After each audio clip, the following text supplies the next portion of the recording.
Hello and good evening. Welcome to another episode of Ched Talks. Thank you all for joining me tonight. Tonight's show is brought to you by Hookshot Media Productions. That's always done a great job in bringing us live into air.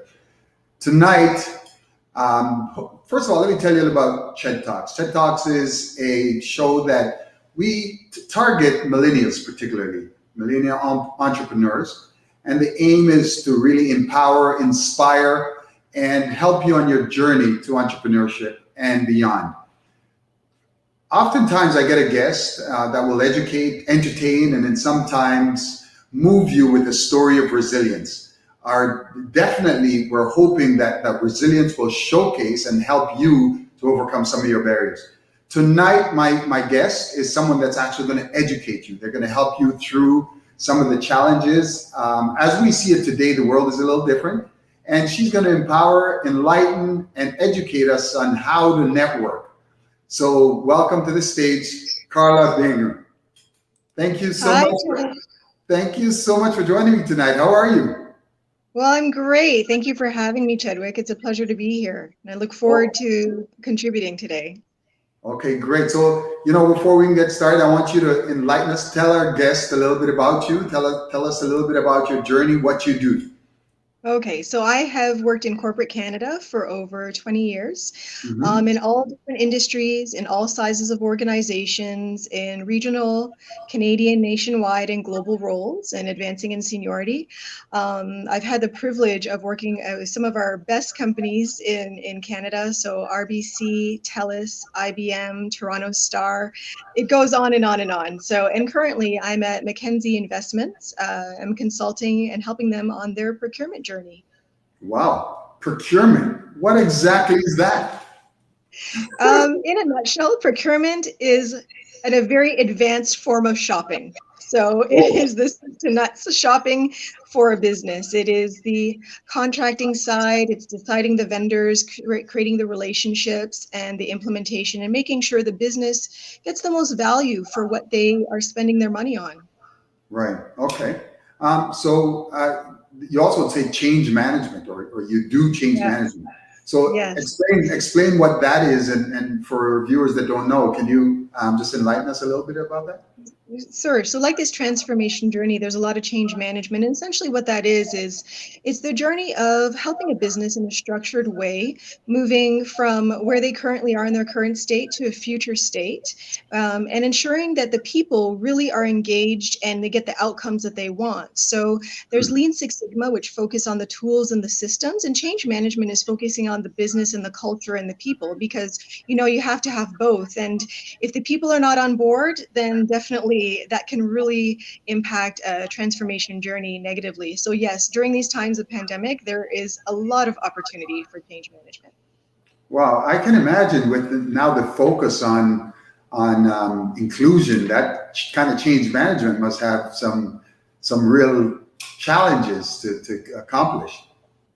Absolutely. Well, there's nothing like a pandemic that will highlight the gaps in organizations globally to put us through our mettle. And inclusion's a really big part of it because, today we are most connected, but yet people are the most lonely and isolated. So in many ways in their workspace, they're also feeling not as included. And now if they're stuck at home, they don't get that human contact, which is necessary for healthy human development and healthy human living.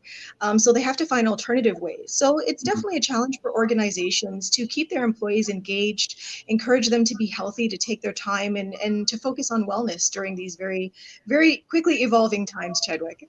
Right. So focusing on wellness, how are they doing that in a corporation, especially when everyone's home? How are they doing that? Corporations are doing a lot of really innovative things for their employees. They're emphasizing their wellness and their benefits that they have if they need expertise and help. Groups are getting together and doing workouts together. People are reaching out to each other and checking in to see if people are okay. And they're having events, panel events, to really just keep people engaged. A lot of HR and leadership executives are really giving really good talks about the importance of kind of doing what's best for you and your family during these times, and to use all the tools available for them. So it's really a time to, as an employee or a contributor in an organization, it's a time to leverage the options that are available to you, to learn about them if you don't know about them, and really take advantage of them. And don't be afraid to reach out to your network, to your colleagues, to your friends, to have discussions if you're having challenges, because it's something that everyone is going through, even if they don't show it. Right. So, I mean, in the past, management styles and head of corporations, they weren't as lenient. They weren't as, I guess, in contact with the individual employee, and that touch point wasn't as important. It was pretty much, you were just pretty much a tool or a cog in a machine. How's that changed, and how do you find that these major corporations are kind of adjusting to that, or Well, that's their leaders anyway? Yeah, well, that's their focus on equity, diversity, inclusion, right? Essentially, what it is, it's bringing a healthy form of humanity into the workspace. And that healthy form of humanity, just like every human being on the planet, comes in a multitude of options for individuals. So that's really, really important, because with the healthier your workforce is, the more they're able to contribute, the better they're able to handle what's going on in the world and balance things out in their lives. Hmm. And more productive. And it's proven with many statistics by science, psychology, business, and marketing, that when people feel included, when people feel optimistic about where they're working, they can be a better contributor. Better contributors lead to better productivity. Better productivity leads to better revenue. It's just a win-win situation. So they're really focusing on those equity, diversity, inclusion efforts to make sure that people feel like they have a place in the organization and that they're valued. Right. So it's an interesting conversation because I know, and I've spoken to friends and people that are still highly involved in some of the major corporations, and they feel that a lot of what they're seeing is just window dressing. Yep. It's about let's see how we can look. Let's hire this person, or quotas, or meeting those. But are they really inclusive? That's the challenge. Are they really touching upon the goal of being inclusive? So that's a great question, Chadwick. I think that it's fair to say that every company in every industry or every organization has a ways to go. So I mean, that's not a surprise to anybody. I think that they're really looking at it, and in a transformation journey, you look, you try, you see what worked, you see what didn't work, you refine. And in this stage, I can speak for Canada, there is a very, very large shortage of skilled workers in Mm. all different industries, especially tech. So it has gone from times past, as you mentioned, to there being not enough jobs and too many employees, or too many people, to too many jobs and not enough employees. So they have to attract. So yes, you can attract, you can do marketing, you can, but people will not stay if they are not feeling valued, and if they're not seeing an opportunity, if they're not seeing growth and not getting job satisfaction. And because there is, yes, it's during a pandemic, so it's a little bit challenging at this time, but Canada has a worker shortage in many areas of business, especially technology. So Right. therefore, they really have to, like I said, convey the healthiness of the humanity and how they treat individuals in an ecosystem effectively, because yes, people do have that opinion, and I think it's a little bit of both. I think they're making efforts. At other times, I think that people are becoming more discerning towards the window dressing, and they're calling it out more, Right. right? So they're holding accountability. So that's a very big thing that's been happening over the last few years, and with the events of last year, of course. Right. Accountability is really a huge, huge, huge emphasis. But accountability goes on both sides, because as an employee, you're responsible for using the tools available to you. You Hmm. can't just wait for things to come to you. And on the corporate side, you want to provide the environment where people feel psychologically, mentally, emotionally safe to be able to bring their best to work, their best professional selves to work, Right. and to be the best contributors they can be. Hmm. So okay, so that's good. At least we're seeing progress. But I guess I'm always a little bit apprehensive when it comes, because I've seen it so often in that the you know as I called it earlier, the window dressing is there. And Doreen, I think Viewer mentioned it the other day. It's nice to say, yeah, it is window dressing. That people say, oh yeah, you know what, we've done this, and we've done. But then, a few months down the road, it's back to normal. How can we ensure that? What kind of accountability, I guess, tools are in place to ensure that employers are actually taking the step that inclusion is something of not just of a passing frenzy, but something that's actually going to take root in their culture. Absolutely, because it is a culture transformation. Thanks for bringing that Right. up, Chad. So I think what's happening is, as I said, they're learning. And one of the things is accountability comes in many forms. So for any real culture shift to happen, it has to happen from the top down, and it Right. has to be in the design, in the ecosystem. Right. It cannot be segmented or off to the side. And we need leadership needs to model behaviors and be consistent in that. And they're on a learning journey as well, right? Because everyone is learning. Accountability is setting up safe spaces for when individuals are having challenges, that they have safe resource groups or safe HR groups or whatever it might be to go and talk to someone about it and know that they are protected. Because it's happened many times. It's not something that's uncommon where people do report things and then they get Right. persecuted as a result of it. Uh-huh. And I think that the younger generations are using and leveraging the power of their voice with social media, because in my generation, we would kind of keep it to ourselves and internalize it and maybe move on to the next opportunity. But the younger generations have taught us very well that they are blowing the whistle like never before when things Right. are not just within their environment, Yeah. for better or for worse. And when it comes to, this particular situation, I tend to handle things a little bit more nuanced. That's just my way. And Mhm. that is actually creating understanding that it's taking people out of isolation, because a lot of times when you're going through something challenging, you feel like you're the only one going through it and you are being gaslighted. So you start questioning yourself. But when Right. people start calling it out in the public, it's bringing the darkness to light. And Mhm. when the darkness comes to light, action has to be taken. Right. How deep, how involved, how much of the root cause is assessed, and how thorough that action is, that's a work in progress. Mhm. But I think it needs to be measured, accountability. And I think there has to be an opportunity for employees that are on the in least in the power structure to be able to speak up and in a safe space as well to say what's really going on, because Right. sometimes in the higher levels they don't have an honest understanding of what's really happening, because there's just so many filters in between and all of the politics that goes with it.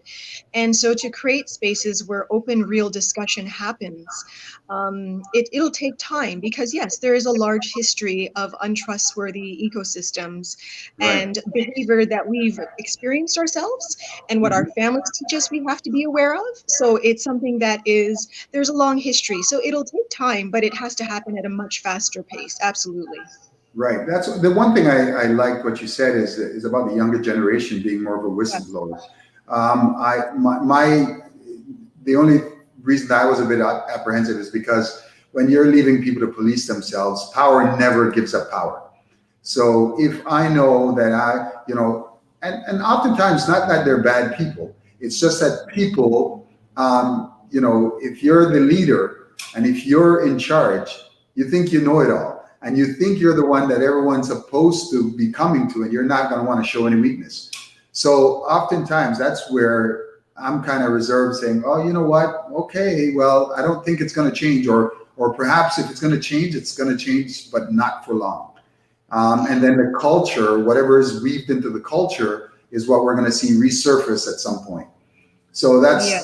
that's just why I always think that there's got to be some kind of watchdog, someone else that's policing the police. If a big government has or large corporation, is choosing to do things one way, and if there's no inclusion, if we see that there are issues going on where employees are being oppressed, suppressed, and being bullied, or whatever the case is, or there's just not a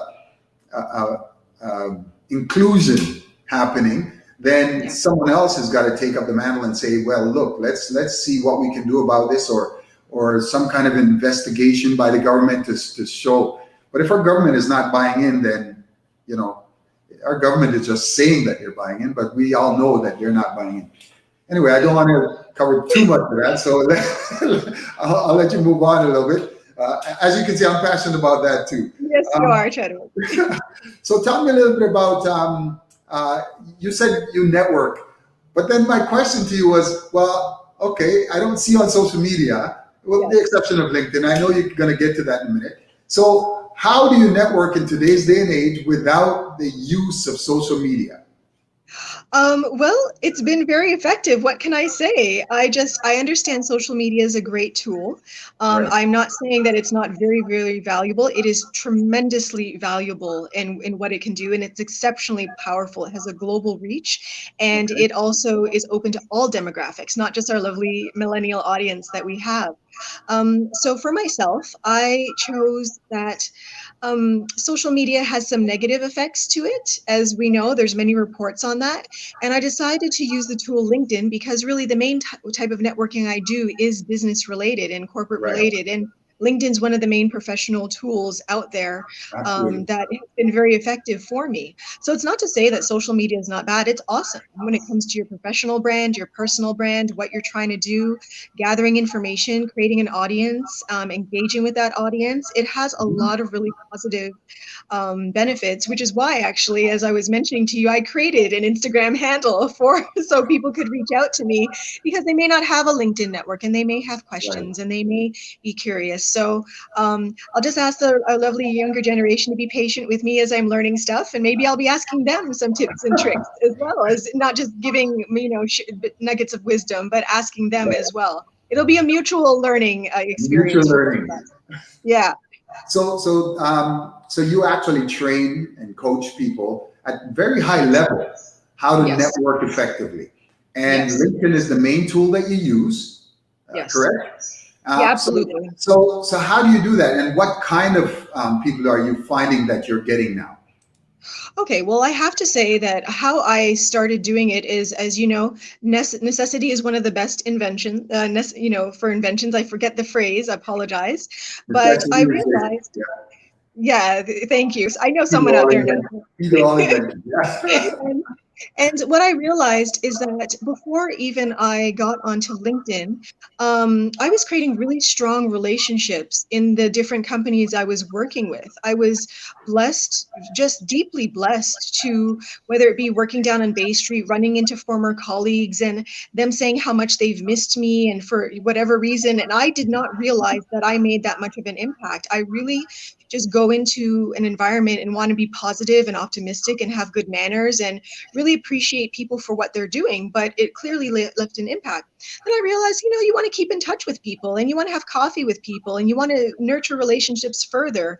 And so LinkedIn was the tool that I used, but it really was something I was doing from a long time ago. And to be quite frank, there is a elite group of people on the planet who have been networking for generations, and that's how they get into the best schools. They have their country clubs. They have their societies. So it's not something that's unfamiliar. It's just that in the last few years, it has been brought to the masses, and it's a true skill that needs to be developed and cultivated. I think that I have a lot of success because I'm very, very authentic. When I'm engaging with someone, I'm really trying to engage with them on a personal level, even though it's through an electronic medium. And I look at what content they're putting out, what they're saying, and compliment them on that. And it's never about what I can get. It's always about them. And even if I meet someone at an event and meet them up afterwards for coffee, it's really about who are they? What makes them tick? Yes, I can see on social media their professional brand. Yes, I can watch their videos and everything, but I really want to know who they are, who's that person behind. And uh, I'm pleasantly surprised. Sometimes people are kind of surprised that I'm not asking anything of them. And when they say, "Well, what can I do for you?" I'm like, "I really just wanted to get to know who you were because that was important." So that's that authenticity. I have a love for people. Even though I'm an introvert, I have a love for people, and I really like to know the person versus just their professional persona. because I found that even some of the most challenging professional personas Mhm. can be actual darlings when you get them out of context, and they could have a Right, great, personality once you just, create a safe space for them to kind of relax their guard or let things down. And right. again, I am an optimist, so I do want to look at for the best in people. I think on LinkedIn specifically, though, reaching out with authenticity, and understanding to cast your net wide and go for it. I reach out to many people in, even though I do a lot of, like I said, global or corporate roles, I reach out to people in all industries, in all age brackets, in all demographics, in all Right, um, ecosystems, in every industry, because they're bringing some valuable content to the table, or they're inspiring me when they're sharing their content and that point of view, and it's making me think about their experience on how they're looking at the world. And that's the beautiful beauty of humanity, right? Everyone right. is so varied in their journeys, and you can learn something. So I just happen to get people replying and accepting those invitations that are authentic. And then from there, I will, nurture the relationship on LinkedIn. And depending on who it is, or depending how I was inspired or how curious I am, I'll ask them, Mhm. hey, in these, tonight we're in pandemic time. So I'll say, hey, are you up for a Zoom coffee chat? It's as simple as that. And I Right, also say, no worries if you're not. It's no offense will be taken if you decline. Because, let me tell you something. They don't owe you anything. They are dealing with their lives. They don't owe you their time. They don't owe you anything. So I'm very grateful when they do, and I really appreciate it. And it's authentic gratitude on that. When they right, do choose to engage with me, I'm surprised every time, But it's about practicing, and it's about just going for it. Don't think about it too much, but just go for it. Because as an introvert, I purposely all my life have to put myself out of my comfort zone, because it's a skill to develop, to engage, to speak to people. So that is something that, because hey, introverts, we like to be by ourselves to recharge, right? So therefore, that that I can was going to ask you about that as an yeah, so I introvert. Yeah, purposely I purposely do the opposite, because when you're working out, you are providing resistance to a muscle to get it stronger. So right. therefore, by purposely doing the opposite of what maybe I would want to do, I'm getting increasing that skill Hmm. set, my comfort level, reducing any hesitancy I have, to the extent that when I tell people for the last 10 years plus that I'm an introvert, everyone swears, no, you're not. There's no way that you're not. But I think that's also, I have a lot of self-confidence with who I am. And my self-confidence is something that if you were to take away my job, my title, everything, it would not be shaken. It's not based on any of those external factors. It's an internal thing. And it's taken a while to get there, I'm not going to lie. And that also doesn't come because of an easy road, comes from a challenging road, right? And it's worked on every day. Right. So how would you take someone, let's say, that's a bit of an introvert, and Yes. they're in, I don't know, whatever it could, let's say they're a writer. Yeah. They do, actually, let's say they do, I don't know, what's a good kind of writing. Let's say they do legacy writing, for Okay. example, and they're struggling, right, with their network. How would you direct them in terms of improving not only their network but going about, again, getting through to people? Yes, absolutely. So I'm a big fan of role playing in a safe space. So one of the things I do with them is I talk about what is it and how they're feeling when they actually, are going to engage, or what's stopping them from engaging in the first place. And so what I can do is I can set up some of my contacts that I know are awesome people and say, Right. okay, guys, we're going to be the guinea pig for this person, and have them engage with them and walk them through the words I would use, what do you want to say, and what sounds like you, in order to send out the invitations. We do actual practice runs with real people, and how to nurture that relationship. But it's really about role playing. It's about strategizing. It's about really helping their mindset be in the right space, and put the tools and the practices and the techniques in place, so when those emotions rise up, they have the tools, the techniques, the practices, but most importantly, the mindset to just keep going one Right. step. And to also the expectation of failure. I talk about that and say failure is because, you know what? Any skill you ever started, unless you had a natural aptitude, you may not have been good at it when you first started, and that includes walking. So Yeah. therefore, it takes practice. You have to practice, you keep practicing, and you learn your style. You learn to have your voice, and you recognize that not everyone's going to resonate with you, and that's okay. Mhm. But I definitely want them to get used to that exercise and understand that network has the word work in it. And the work is the 4-letter part, not the 3-letter part of net. So it's the larger part. So it is something you have to practice in order to be successful at. So it's you said as a consultant, but that sounds more like coaching. So you take one-on-one and you coach them. How does a typical? I mean, obviously you said there's role playing, but someone wanting to come to you to get coaching for networking. Um, Absolutely. what's the process? What do they do? How do they approach you? And what's your evaluation process to see where they're at? What do you do? Okay, so basically, of course, they reach out to me on LinkedIn or they can reach out to me on now Instagram, and I give them an intake form to see where they are in life, what their purpose is, what their intent is, because they may have a different value system that I have, and they may want different results, right? So we have to Right. customize it. And so the intake form is very, very thorough and very robust to really get at the heart of their intentions, their value system, their outcomes, what they're looking for, and feasibility and time that they have, because all of Mhm. those things are very important. It's like a project managing. Right. Then we put together a strategy. And like I said, role playing is part of the strategy, practice is part of the strategy.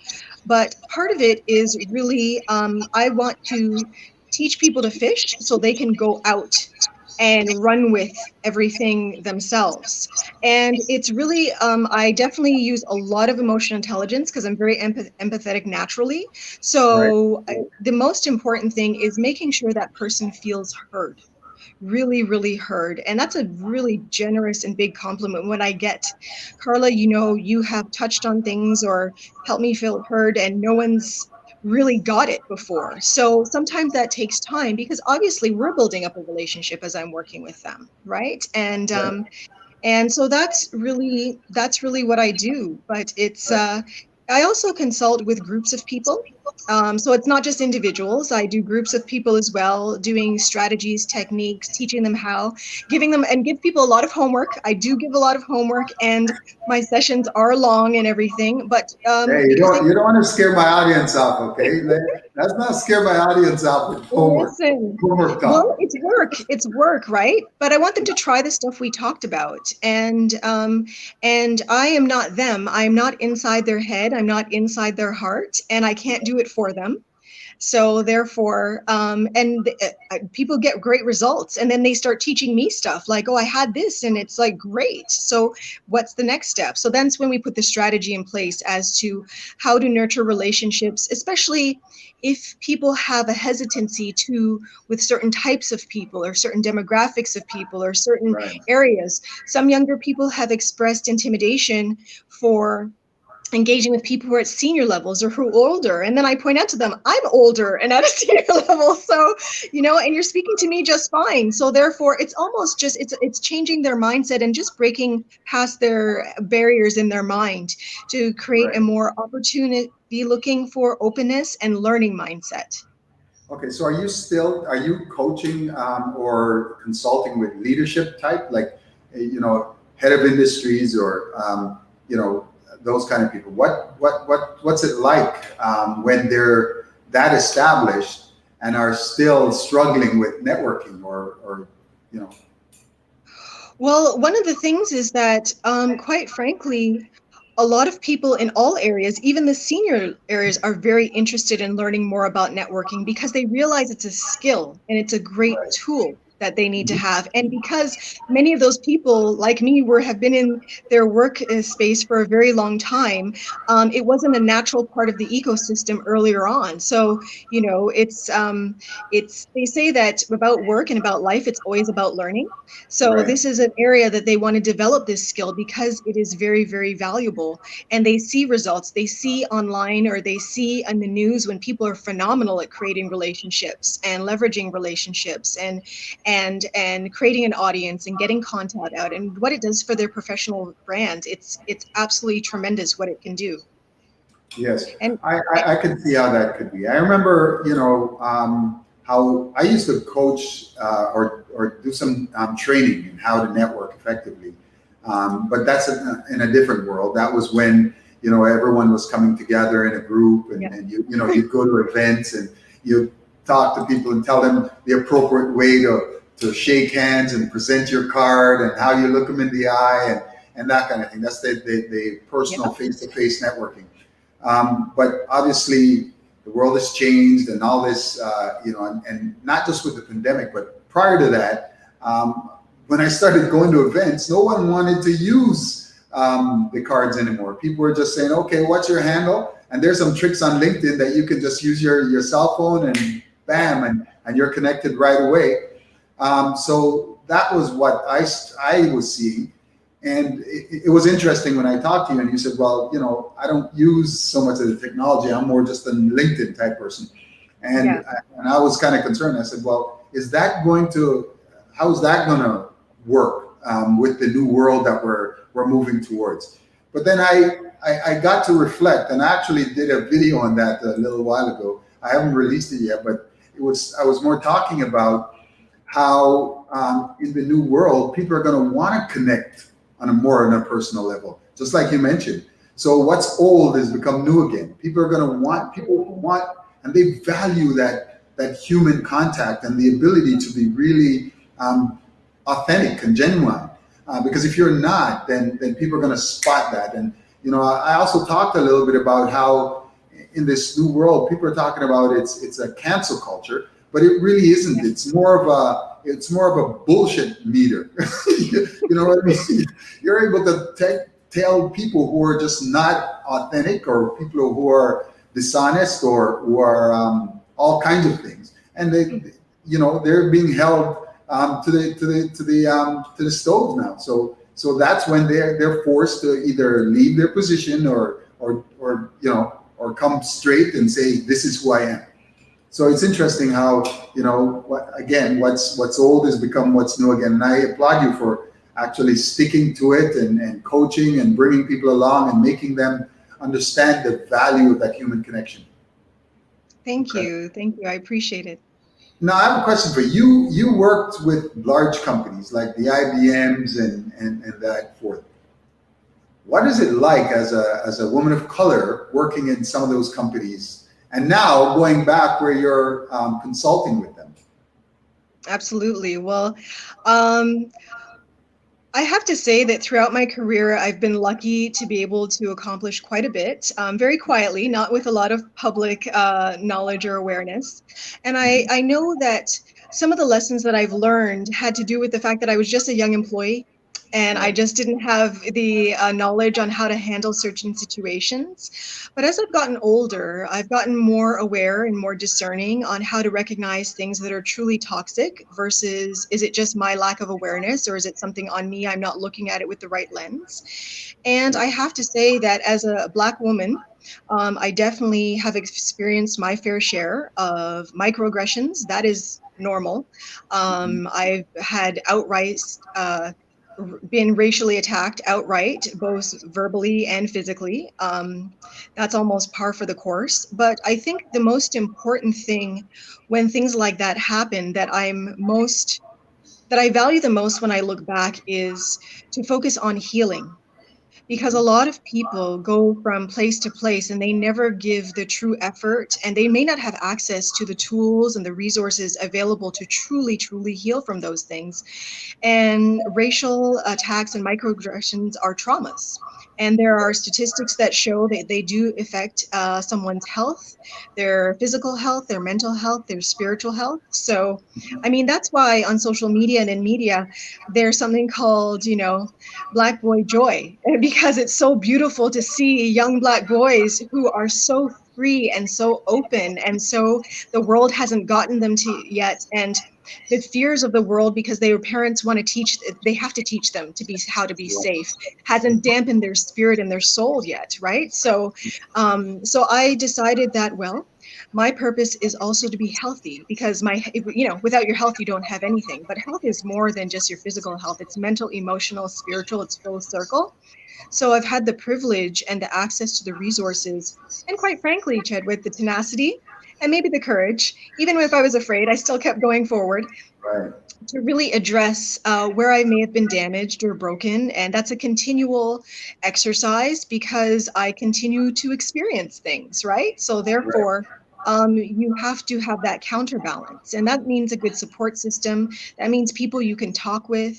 That means, and that goes back to the authenticity. I really think that when people resonate with me and they say over and over, I'm blessed that they say that I'm authentic, it's because I've done so much work and everything, and they feel that, right? So it's Yeah. really just it's out of necessity. Right. Oh, so that's very interesting, and I really applaud all the work that you've done and what you've accomplished so far in your career, and Thank being you. able to come and share it and help to bring others along is really the key to life. I think Yeah. when you're able to, and you're not afraid to have the tough conversations, No. which I'm finding a lot of people are, and that's what's changing our world today. It's because people are now not afraid to have the tough conversations. They're not afraid to kind of face up and say, "Hey, let's talk about it. Let's see what we can do and what has to be done in order to move forward." So yeah, thank you for doing that. And you're changing on a different level than some people are aware of. I've had some guests here that showed some real resilience. I have had gang members, I've had Oh, guys that changed the world on a totally different platform. And that's why I encourage anyone who wants to tell a story or who wants to be part of this change movement that we're exercising here, like yourself, to come and talk a little bit about what's going on now, not only on the streets, but in the corporate world, in the bedrooms, in the houses, in the what's going on, and tell us how we're changing this world. And that's why this show is particularly focused. I intentionally focused towards millennials because I have two millennial sons, and I'm sure. But it's not just for them. yeah. It's for their parents, and it's for the ones coming beyond them. Right? How can we address some of the issues that we're all facing? And again, thank you so much for bringing that light to the show. Is there anything else what would you like to share with the audience? Is there anything that you want to, anything specific that you want to share? Yeah, I think that with regards to networking, because that's the main focus, is the most important thing is just to start. Right. Just start, just try. And the more you try, it'll be a journey for yourself to discover who you are. And you'll be amazed at what can happen as a result. And to try and definitely have a opportunity mindset. And you can reach out to me, obviously, on LinkedIn. I'm the only Carla Binger on LinkedIn, so I won't be hard to find. And I now have my Instagram handle, which is the name of my company, CSVB Insights. So please reach out to me there. But networking is really fundamental in creating those fruitful relationships and those quality relationships, if that's your value system.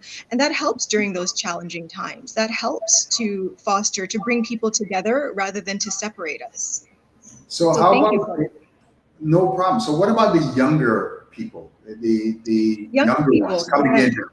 Yeah, I mean, how important is it for them? Because when my Oh, son was going away to university, I said to him, "Listen, university is more. If you more focus on your networking and how to build that, I think it's going to be just as valuable as the lessons that you're being taught in the classes. Because they don't go to class absolutely. anyway. They all just go to YouTube and learn the lesson." It's so true. First of all, our younger generations have access to more information and more opportunities to connect with human beings than we ever did.